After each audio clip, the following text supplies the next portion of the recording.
Hey there! So, the dish you are looking at right now is Wintermelon Soup, or Mokwa Tong, a dish that is dear to my heart as one of the warming comfort foods that my parents had made for me in Trinidad.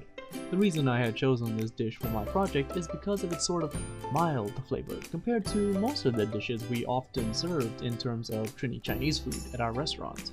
Often, at times, it was so bland for me that I would add soy sauce as a kid, and my parents would refer to me as a guai lo, which is slang for foreigner. By the way, if anyone calls you that, you can go ahead and call them saltju, which means crazy pig. Anywho, often dishes we created for the Trinidadian populace were very seasoned. High amounts of soy sauce, salt, sugar, chicken seasoning, MSG, and many more harsh flavors. Trinidad is a country all about flavors after all. Bland foods or simple flavors were almost uncommon in the usual day-to-day food. After all, the favorite pastime of any Trini is either barbecue or Trinidadian KFC, which is very different from American or Canadian KFC. And this may be why some would see that this soup dish as not real Chinese food, or not real authentic Chinese food in Trinidad.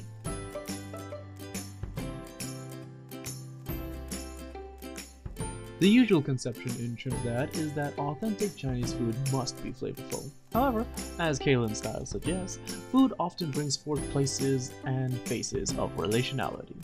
That which she calls ghosts of taste, as, quote, ghosts of taste, by which food narratives articulate claims of the authorship of food by people and environments and thus claim authenticity.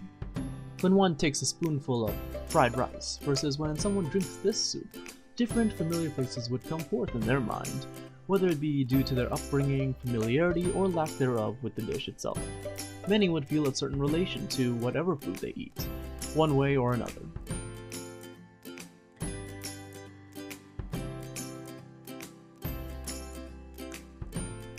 Upon taking a bite of Trini Chinese food, one may think that all Chinese food is like this, a sweet, savory, and very saucy looking dish. This may be seen as the popular understanding behind those in Trinidad due to the fact that authenticity is constructed through its audience, not simply by the text, as mentioned by Russell Cobb in his analysis at the concept surrounding authenticity in terms of text and culture. Though his analysis is within the realm of the hard definition of the word, I believe that it could be applied to food just as easily as it applies to that of a text.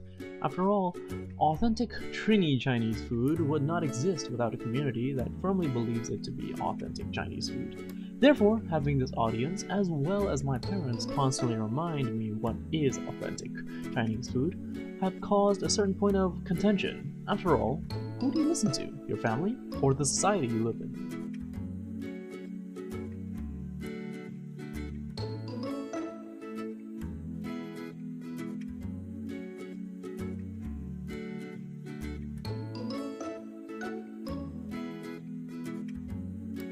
In my regards to the images brought to my mind when I tasted this dish of authentic Chinese food, I personally conjure up the past I had lived in Trinidad, a tiny apartment when I was young, a hot steaming bowl of rice, family members sitting on old rickety chairs made for children, but all huddled around two main dishes, this soup and good conversation of the day gone by.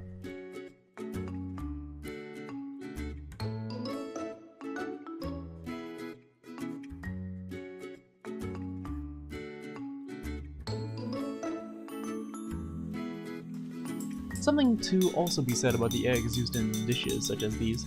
Fried chicken eggs as well as an egg drop mixture being made here really bring the comfort level to this soup in my opinion.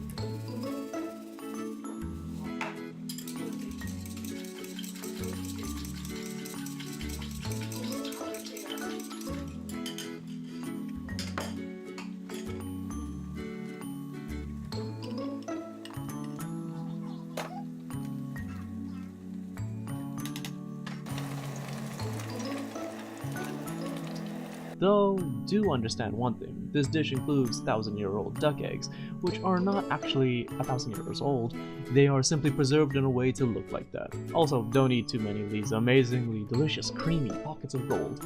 Bad for the heart.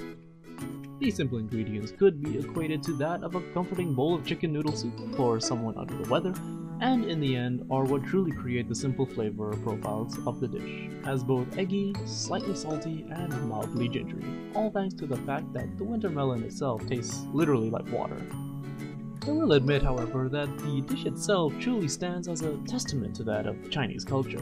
Humble, simple, but very strong in flavor and endearing. I feel like something could be said about this dish and my family being brave enough to leave China to come to Trinidad, but I digress. These dishes will always act as a sort of gateway for me and my mind to that of a Chinese identity my parents had constructed for me, not what Trinidadians had often tried to create for me. After all, they are family, and what brings family together better than that of a hot bowl of soup?